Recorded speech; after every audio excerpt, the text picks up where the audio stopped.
The HOA president stood in my driveway at 6:47 a.m., measuring my basketball hoop with a literal ruler while my coffee was still brewing. I stood there in my pajamas, steam rising from my mug, watching Karen Whitmore and her two bored lackeys document violations with clipboards, measuring tape, and phone cameras like they were investigating crime scene. The crisp October morning air bit at my arms as I tried to process the absurdity.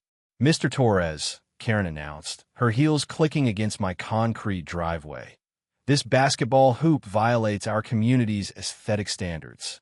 You have 72 hours to remove it or face $500 daily fines." From my living room window, my 8-year-old daughter Emma watched with confused eyes, probably wondering why the mean lady hated her basketball practice so much. "My name is Mike Torres. I'm 34, I work as an electrician, and I spend my weekends fixing everything that breaks in my house, which is pretty much everything because I bought what the previous owner called a fixer-upper. 6 months ago, after my divorce finalized, I moved to Willowbrook Estates specifically for one reason. The house had a massive driveway and backyard where my daughter could play. Emma's 8, loves basketball more than ice cream, and stays with me every other week. The day we moved in, installing that regulation basketball hoop was our first father-daughter project. We mixed concrete, leveled the pole, and she helped me tighten every bolt. When we finished, she made her first shot and did this little victory dance that made every blister on my hands worth it.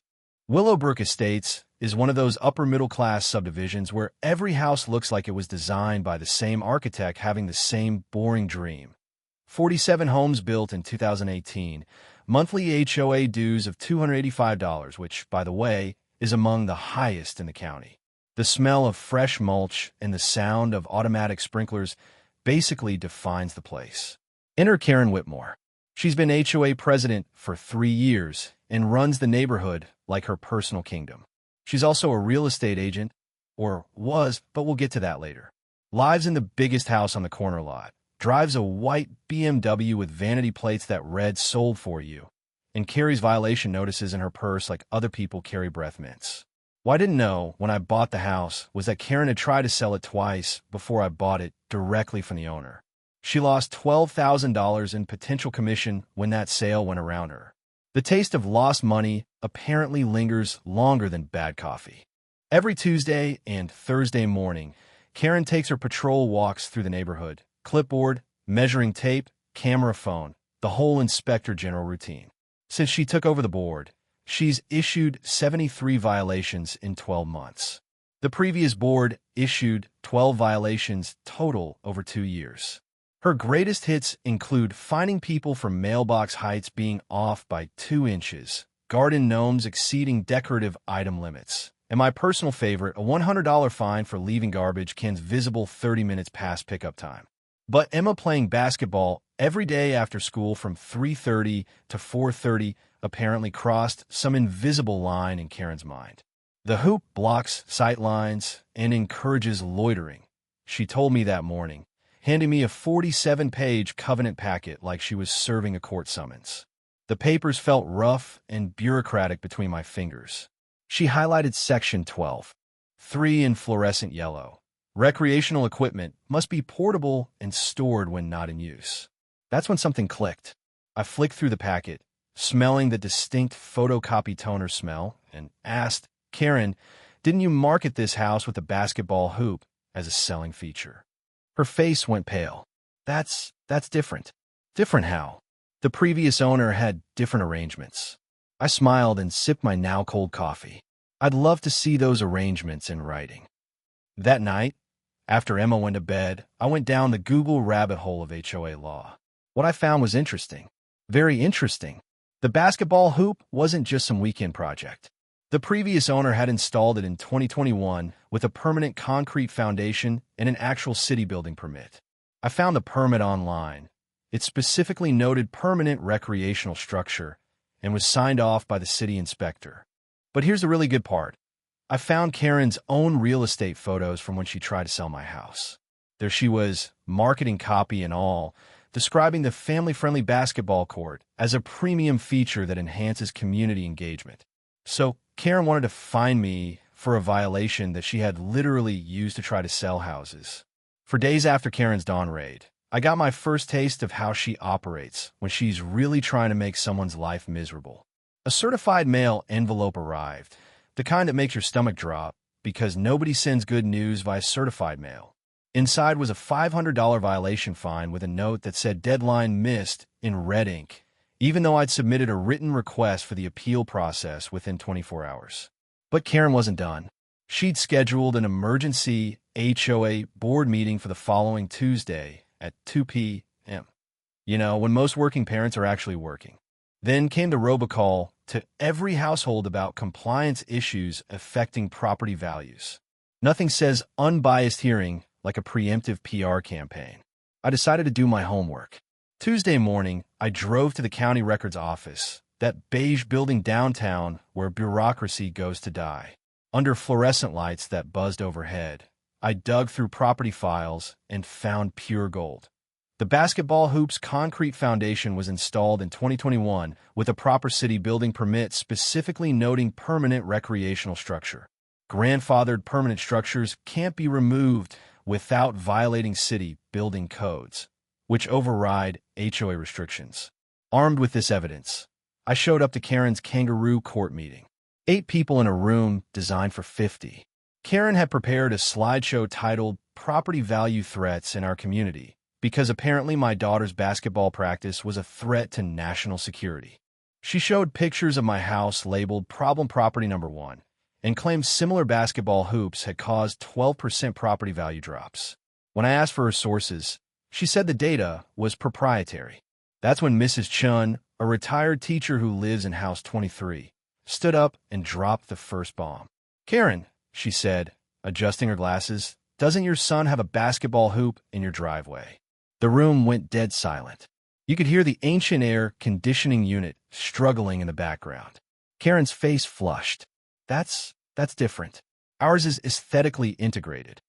Bob Martinez, a contractor from House 15, chuckled. "Aesthetically integrated. It's the same exact hoop from the same exact store." Janet Sullivan, a nurse from House 8, chimed in, "My kids love playing with Emma. She's the most polite child in the neighborhood." I watched Karen realize she was losing control of her own meeting. The smell of desperation was stronger than the stale coffee someone had brought in a thermos. So she pivoted badly. "This isn't about basketball," she announced like she was revealing some grand conspiracy. "It's about precedent. If we allow one violation, everyone will install trampolines, swing sets, above-ground pools. Where does it end?" Then she made her biggest mistake.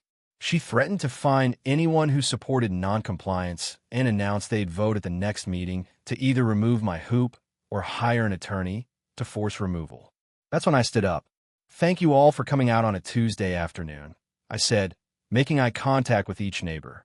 "I appreciate everyone taking time from work to discuss my daughter's basketball practice." I pulled out a manila folder, always bring props to these things, and continued, "I've done some research on HOA law, and I discovered something interesting. Karen, you marketed my house with this basketball hoop as a selling feature. In fact, I pulled out her own real estate photos. You described it as a premium, family-friendly basketball court that enhances community engagement." The room erupted. Mrs. Chun started laughing. Bob Martinez shook his head. Janet Sullivan just stared at Karen. "So here's my question, Karen. I'm happy to discuss this further, but first, why don't you explain to everyone why you were advertising covenant violations to sell houses?" Karen's face went from red to purple. She grabbed her gavel. Yes, she had an actual gavel, and slammed it down. "This meeting is adjourned." As people filed out, Mrs. Chun approached me. "Karen tried to fine us for our garden gnomes last month," she whispered. "Said they violated height restrictions." Bob Martinez joined us. "She's been targeting anyone who didn't vote for her re-election. My work trailer apparently violates commercial storage rules." Janet Sullivan nodded. "My Halloween decorations passed October 31st. That was my violation." I looked around at these 3 neighbors, good people who just wanted to live their lives without harassment, and realized something important. This wasn't about basketball hoops. This was about a bully who'd figured out how to weaponize bureaucracy. Time to level the playing field. Karen's retaliation came swift and petty, like a toddler throwing toys when they don't get their way. The next morning, I got a call from the city building inspector. "Mr. Torres, we receive a complaint about unlicensed electrical work at your property." I nearly choked on my breakfast cereal. I am a licensed electrician. It's literally my job. "Yes, sir." We figured that out pretty quickly. The complainant seemed unusually motivated. Then came violation notice number 2. My work van allegedly violated commercial vehicle restrictions.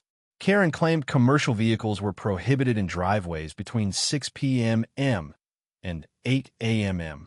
My electrician van with company logo and tools inside was apparently an eyesore that threatened the neighborhood's delicate aesthetic balance. But Karen wasn't done playing whack-a-mole with my supporters. Mrs. Chun got a violation for garden gnomes exceeding height restrictions. Bob Martinez got dinged for his work trailer being commercial storage. Janet Sullivan received a fine for Halloween decorations displayed past October 31st, and this was November 2nd. The pattern was obvious. Help Mike get punished. That's when I decided to fight fire with public records requests. I spent my lunch break at City Hall requesting every HOA complaint filed in the past 2 years. The clerk, a friendly woman who smelled like vanilla perfume, handed me a stack of papers that told quite a story. Karen had filed 23 complaints with the city in 8 months. The previous HOA board had filed 3 complaints total over 5 years. Either Willowbrook Estates had suddenly become a hotbed of criminal activity, or Karen had a serious power problem. Her commercial vehicle gambit was where she really overplayed her hand. I spent an evening researching state HOA law, the kind of thrilling Tuesday night most people spend watching Netflix. What I found was beautiful. State right-to-work statutes specifically protect tradespeople from HOA vehicle restrictions related to their primary employment. HOAs cannot restrict vehicles related to a resident's primary employment, even if they have commercial markings. The law exists specifically to prevent discrimination against blue-collar workers. But wait, it gets better. Karen's own car violated the same logic she was using against me. Her white BMW had magnetic real estate door signs and an MLS lockbox in the back seat. If my electrician van was a commercial vehicle, then her mobile real estate office definitely qualified. I started documenting everything, every violation, every fine, every ridiculous complaint. Then I created a shared Google Doc called Willowbrook HOA Violation Tracker and invited every neighbor to contribute their experiences. The response was immediate and devastating. Within 48 hours, 14 households had reported 31 violations in the past year. Karen's board had issued $18,700 in fines. The previous board's total over 3 years, $1,200.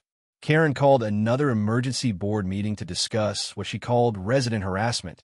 The irony was so thick you could cut it with a butter knife. Mr. Torres is organizing against lawful HOA governance, she announced to the 4 people who showed up. We need new rules preventing residents from coordinating complaints against board decisions. That's when I stood up with my folder full of documentation. Every violation notice, every fine, every complaint organized chronologically with color-coded tabs, because I'm an electrician and we like things that work properly. "Karen," I said, "I've been consulting with an HOA attorney." Her face went pale. "Turns out you've been violating state HOA governance laws. Required 10-day notice for fine hearings never provided to anyone. Board meetings scheduled to exclude working residents. That's discrimination. Using violation fines as revenue generation instead of actual code enforcement. Also illegal." I let that sink in while the air conditioning unit hummed overhead. So here's what's going to happen. I'm not removing my basketball hoop, but I am removing this board. Karen's voice cracked. "You can't do that." "Actually, I can. It's called a petition for board removal.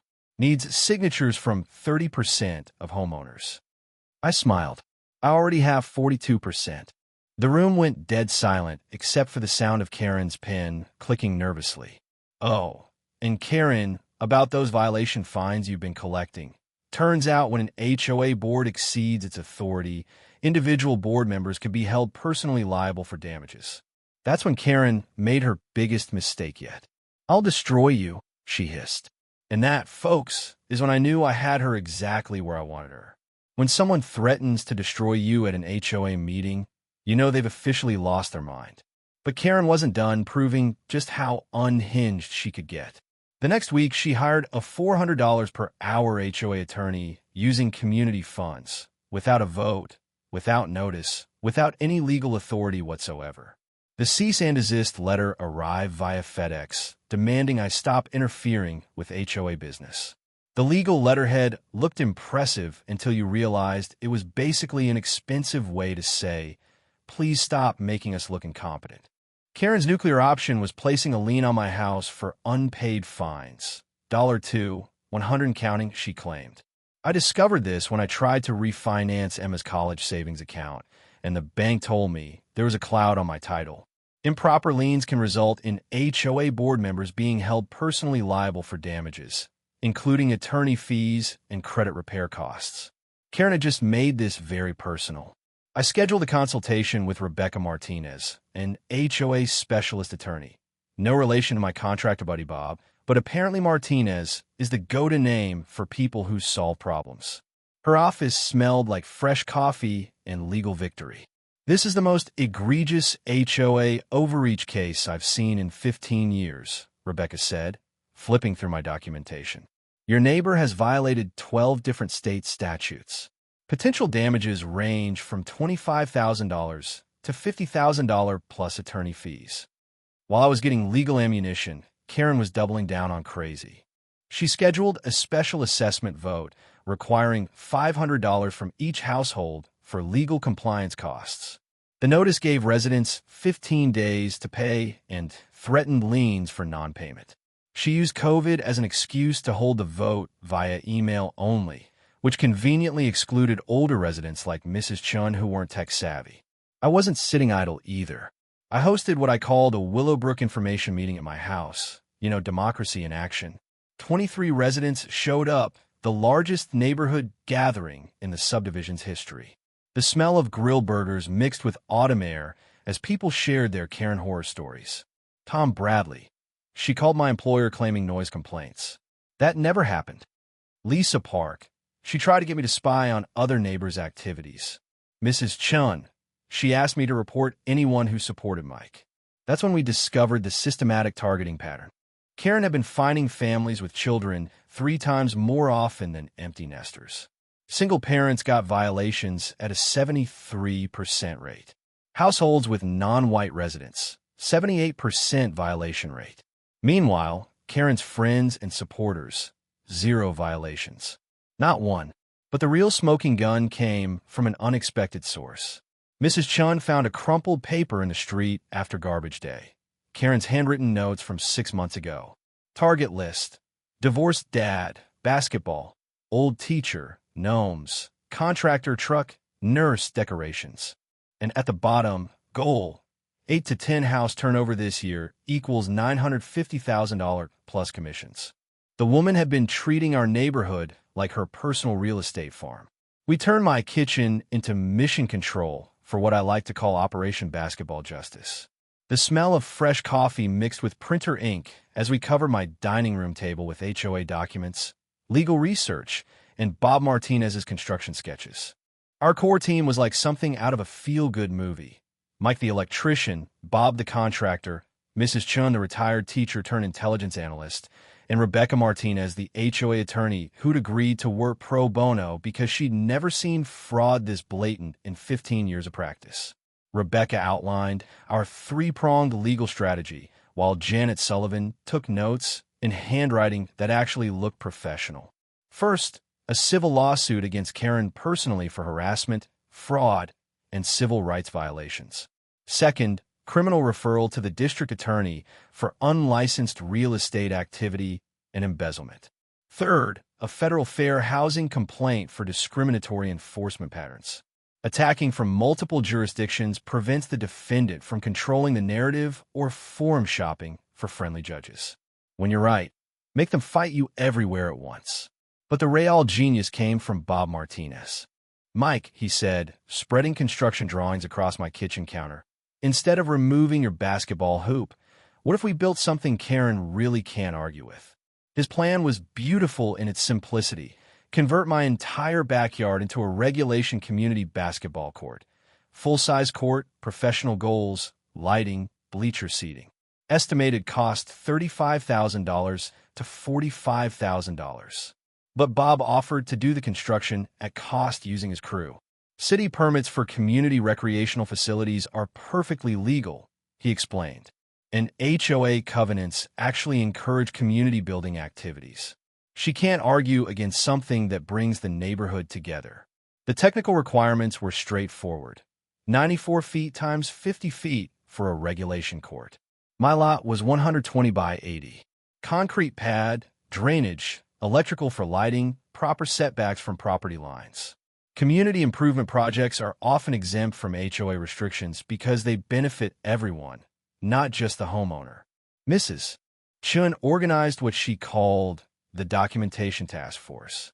Every violation, fine, and harassment incident got formally recorded with dates, witnesses, and photographs. Tom Bradley handled video testimonials from affected residents. Lisa Park managed our social media campaign with the hashtag #WillowbrookJustice. The funding strategy was surprisingly simple. I had $28,000 in divorce settlement savings earmarked for Emma's future. A GoFundMe campaign titled Help Dad Build Dream Court After HOA Harassment raised another $12,000 in 48 hours. Local businesses started offering material discounts when they heard the story. The psychological warfare element was my favorite part. Karen's power comes from intimidation and isolation, Mrs. Chun observed during one of our evening planning sessions. What if we demonstrated community solidarity in a way she can't ignore? We ordered yard signs reading, "We support our neighbors," and planted them throughout the subdivision. 34 households displayed them within 24 hours. The visual impact was immediate. Karen was the only house without a sign, making her isolation obvious to everyone driving through. Rebecca handled the permit research while I worked my day job. City planning confirmed residential basketball courts were allowed with proper permits. No HOA approval required for city-permitted structures. Best part, grandfathered structure protections applied to expansions of existing permanent installations. The timeline was aggressive but doable. Legal complaint filing in week 1, media interviews in week 2, city permit applications simultaneously, construction beginning week 3 if permits were approved, and a grand opening tournament in week 6. Karen will escalate before she surrenders. Rebecca warned us during our final strategy session. Expect her to get desperate and possibly destructive. We planned for contingencies. If Karen filed an injunction against construction, we continue with a legal case. If she escalated to criminal complaints, we had documented evidence of her fraud. If she tried property damage, Bob was installing security cameras throughout the construction zone. The emotional preparation was harder than the logistics. I sat Emma down one evening while she practiced free throws on our soon-to-be expanded court. "Sweetie, sometimes grown-ups act mean when they don't get their way. We're going to fix the problem, but it might get complicated first." Emma stopped dribbling and looked at me with those serious 8-year-old eyes. "Daddy, maybe we should invite Karen to play basketball.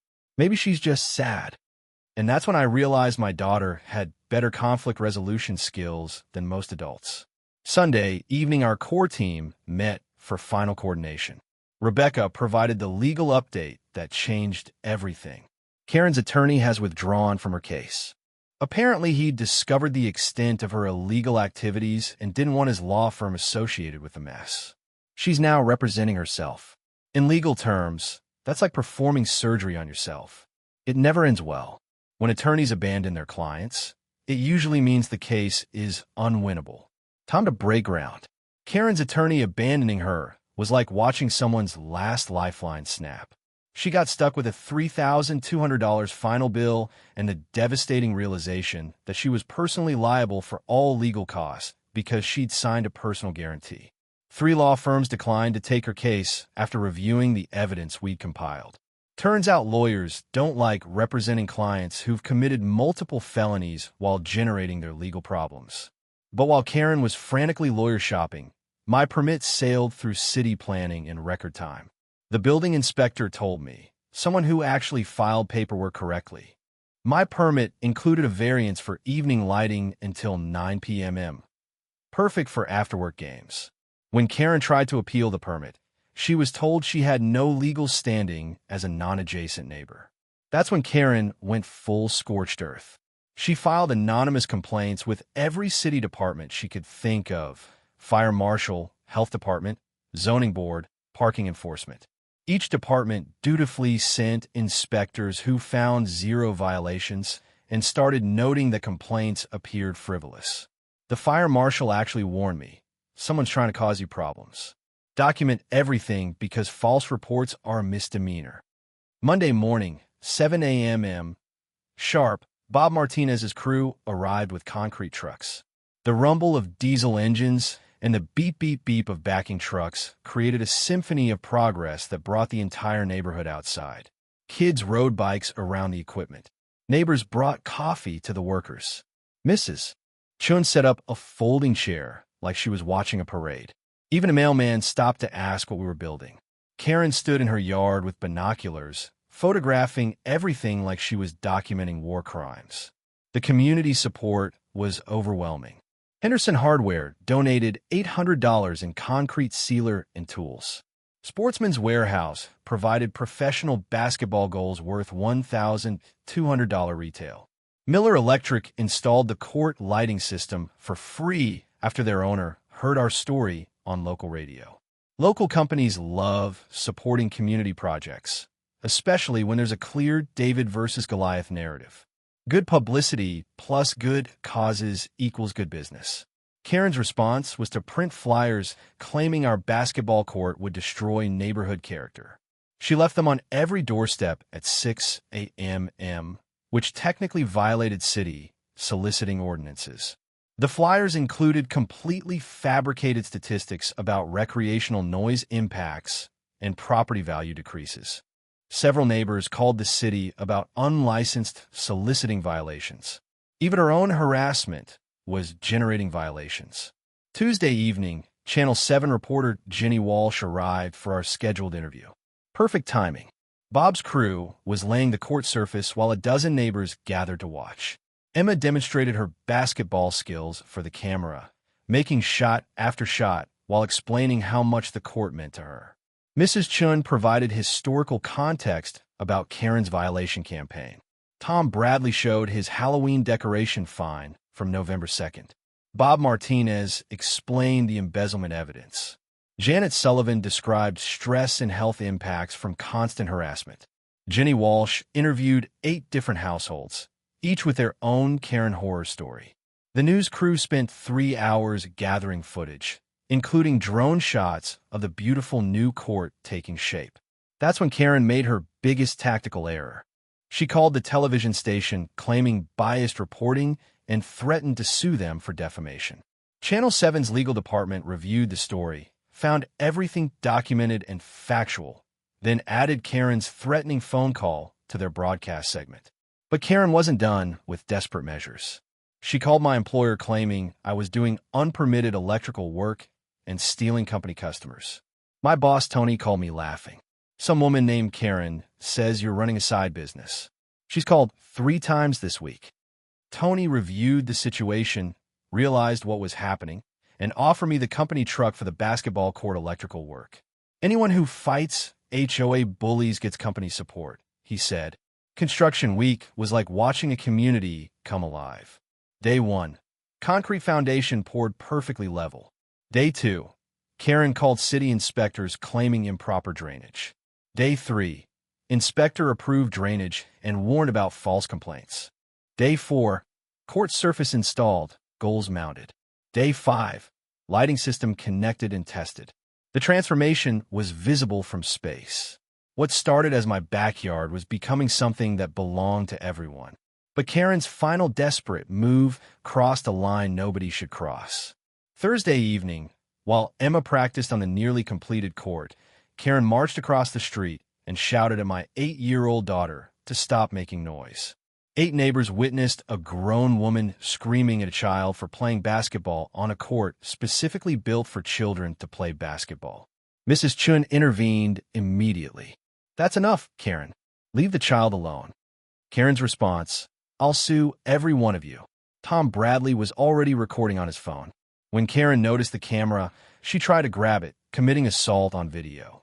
"That's when I called the police non-emergency line. We need help with an unstable neighbor who just assaulted a child and an elderly woman." Some lines you just don't cross. Officer Rodriguez arrived within 10 minutes and immediately recognized the escalating pattern from his previous calls to our street. Karen was still ranting about property rights and noise violations when he asked to see the video Tom Bradley had recorded. Watching a police officer's expression change from routine call to, "Oh, this lady has serious problems," was almost worth the months of harassment. He issued Karen a formal trespass warning and advised her she was approaching criminal harassment territory. Thursday night, Karen received the trespass warning. Friday morning, she discovered Channel 7's news van parked outside my house for the follow-up story. The smell of her desperation was stronger than Bob's diesel equipment. Friday at 6 p.m. Horror Neighbor Wars over basketball hoop aired citywide. The segment was devastating. Emma shooting baskets on the beautiful new court, explaining how much basketball meant to her. My calm explanation of Karen's systematic harassment campaign. Clear documentation of embezzlement, illegal fines, and discriminatory enforcement. Karen was portrayed exactly as she was, an unhinged HOA dictator who'd lost all perspective. The social media explosion was immediate. Video clips shared 15,000 times in 24 hours. Hashtag Horror Neighbor trending locally. A Reddit thread titled "Psycho HOA President vs. Basketball Dad" got 50,000 upvotes with Karen's real name mentioned repeatedly in comments. Professional consequences hit fast. The State Real Estate Board received 23 complaints about her unlicensed activity. Former clients recognized her from the news story. 2 pending house sales fell through when buyers discovered their seller's reputation. Her husband's landscaping business lost 3 contracts by Monday morning. But the weekend community celebration was pure magic. Saturday afternoon court completion party with 47 neighbors attending. Emma cut the ribbon with oversized scissors borrowed from the city mayor's office. Local food trucks donated services after seeing the news story. Pickup basketball games continued until the 9 p.m. Lighting cut off with kids and adults playing together under professional-grade LED lights. The transformation was incredible. What had started as one family's fight against bureaucratic bullying had become a community celebration of what neighborhoods could be when people supported each other. Karen's response was to try sabotaging the court lighting with a garden hose Saturday night. She apparently forgot about the security cameras Bob had installed. Sunday morning brought crystal-clear footage of her creating electrical hazards with water around lighting circuits. While I filed the formal vandalism report, Officer Rodriguez reviewed our case history. 12 police calls involving Karen in 8 weeks. He contacted the district attorney's office about escalating criminal behavior and issued Karen a criminal citation for attempted destruction of property. But Karen's anonymous online harassment campaign showed just how unhinged she'd become. She created fake social media accounts to post false accusations about court noise, property damage, and child endangerment. Tech-savvy Tom Bradley traced the IP addresses directly to Karen's home internet connection and documented 47 defamatory posts across multiple platforms. Rebecca Martinez filed our comprehensive civil lawsuit, harassment, defamation, embezzlement, civil rights violations, $75,000 in damages plus attorney fees. Court date, December 15th. When Karen began driving by my house multiple times daily, parking across the street to photograph children playing, and following Emma's school bus route, I filed for a restraining order. The bus driver had reported suspicious behavior from a white BMW with real estate signs. Even Karen's family was done with her obsession. Her husband, Jim, confronted her about the behavior that was destroying their reputation and finances. He threatened divorce unless she sought mental health treatment. Their teenage son, Tyler, openly rebelled, playing basketball at my court daily. When Karen grounded him, he left to stay with a friend's family. The community organized an informal security patrol to ensure no child was alone when Karen was lurking around. Parents coordinated schedules. Mrs. Chun created a phone tree for immediate incident reporting. Bob Martinez installed additional lighting around my property perimeter. The district attorney's financial crimes unit opened a formal embezzlement investigation, subpoenaing HOA bank records and Karen's personal accounts. They discovered $31,000 in questionable transactions over 18 months. A grand jury was considering felony charges. Karen's attorney shopping became increasingly desperate.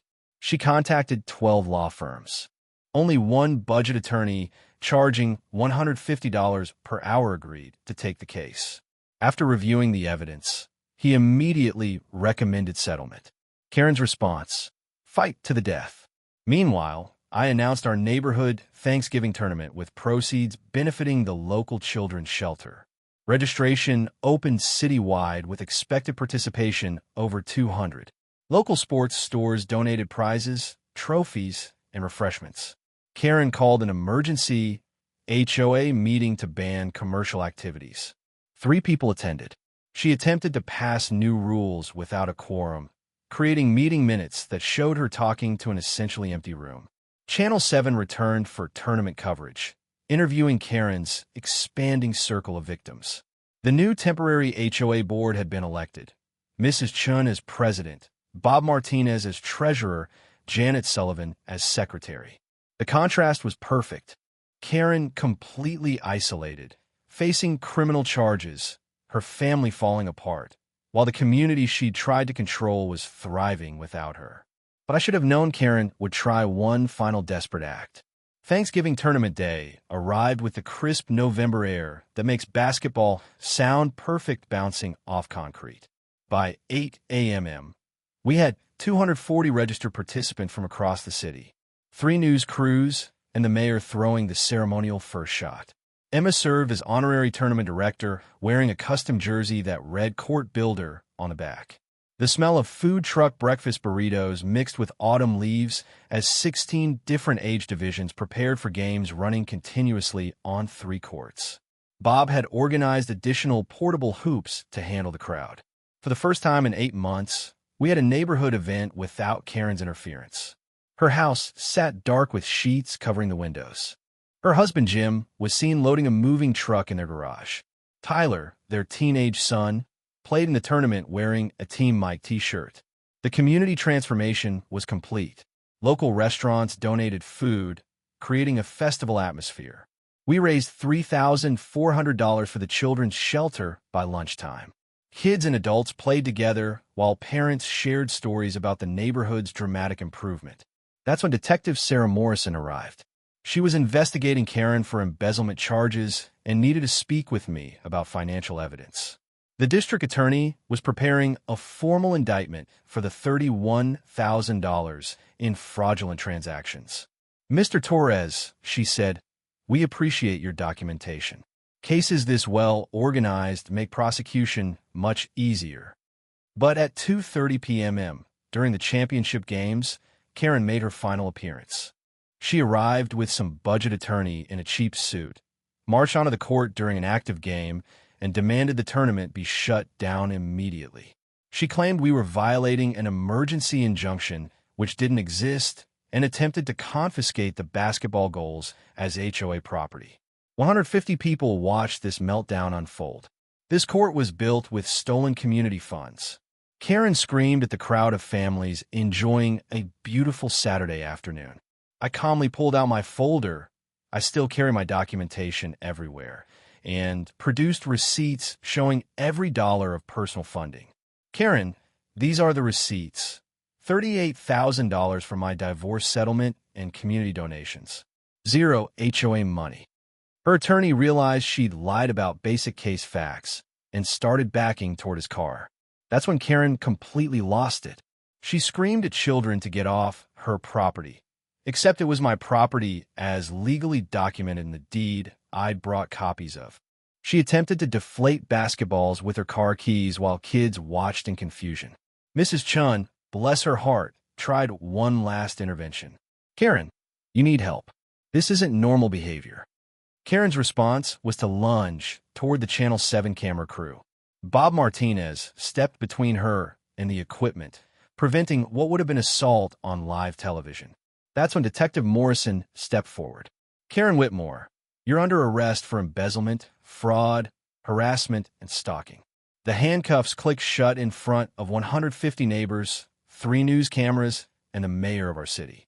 The charges: $31,000 in fraudulent HOA transactions, unlicensed real estate activity, systematic harassment, and stalking behavior.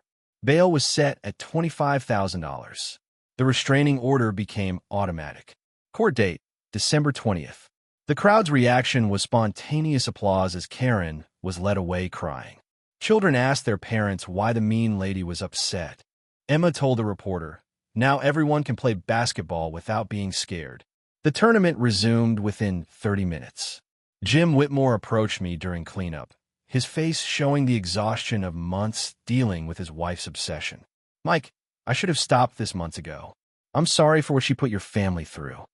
He revealed that Karen had stopped taking anxiety medication in September and had been spiraling ever since. He was filing for divorce and moving out of state with Tyler. The championship game became an exhibition match. Emma's team versus high school varsity players. She scored 12 points and made the final shot to enthusiastic cheers. When Mayor Williams presented her with the MVP trophy, the crowd chanted MVP, MVP until she blushed. Detective Morrison provided additional details during the evening cleanup. Karen had used HOA funds for personal real estate marketing, created fake invoices from her husband's company, and faced additional charges for tax evasion. Total potential prison time, 3 to 5 years. As the sun set over our beautiful basketball courts, I sat on the bleachers watching Emma practice free throws under the LED lights we'd installed. The same lights Karen had tried to sabotage with a garden hose. "Daddy," Emma said, pausing her practice, "I'm glad the mean lady can't hurt people anymore." I realized this had started with protecting my daughter's joy in playing basketball. It ended with protecting an entire community from someone who'd forgotten that power should serve people, not the other way around. Sometimes the best victory isn't revenge. It's just building something beautiful and letting the community decide what matters. 3 months later, February brought the kind of crisp winter evening that makes basketball sounds echo perfectly off concrete and bare trees. Karen pleaded guilty to embezzlement and was sentenced to 18 months in prison.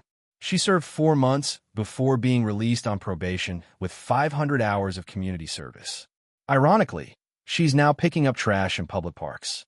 The $47,000 in restitution was paid through the forced sale of her house. A permanent restraining order means she can't contact any Willowbrook residents. Our basketball court has become the heartbeat of neighborhood. Every afternoon, 15 to 20 children gather for pickup games. Weekend tournaments are now monthly traditions, raising over $12,000 for local charities. Suburban Success Stories magazine featured us in their community transformation issue. Emma made her school's varsity team as an 8th grader, the youngest player in school history. She practices every evening on our court, and I coach the neighborhood youth league that formed naturally around our weekend games. The sound of her basketball bouncing has become the neighborhood's evening rhythm. My relationship with Janet Sullivan blossomed through our shared community work. Turns out fighting HOA tyrants together builds stronger foundations than most dating apps. We're taking things slow, but Emma approves, especially since Janet brings the best post-game snacks. Mrs. Chun transformed from intelligence analyst to neighborhood historian. She's documenting the Karen Wars for the community archives and teaches conflict resolution workshops at the local community center. Her garden gnomes are now neighborhood landmarks. People give directions based on turn left at Mrs. Chen's gnomes.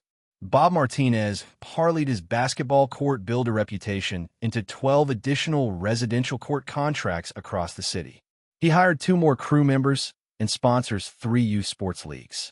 His work truck still parks in his driveway, without any HOA violations. The children's perspective is my favorite part of this whole story. Emma interviewed neighborhood kids for a school project about community change.